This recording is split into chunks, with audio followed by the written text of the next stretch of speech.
Nilinaw ng kapatid ni Dominic Roque na hindi para kay Bea Alonzo ang Instagram story niya na wolf in sheep's clothing. Nasa frontline ng balitang yan si MJ Marfori.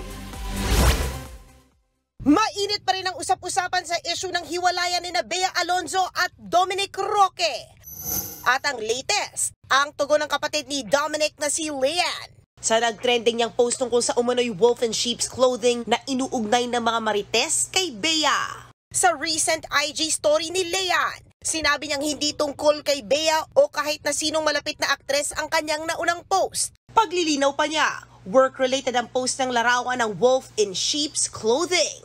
Di naman niya inakalang mabibigyan ito ng mali siya, lalo't madalas namang random ang kanyang mga post.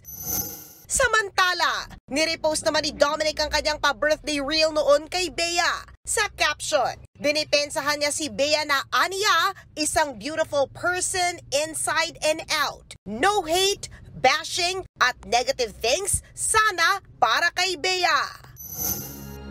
You were my friend, my love, and now a stranger.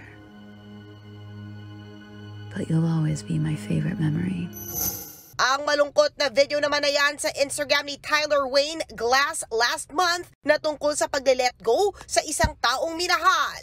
Nag-trend din matapos maispatan ang comment ni Dominic na mga makahulugang umiiyak na mga emoji. Sa ngayon, wala pa ring opisyal na pahayag kaugnay ng issue ng kanilang hiwalayan ng dalawa.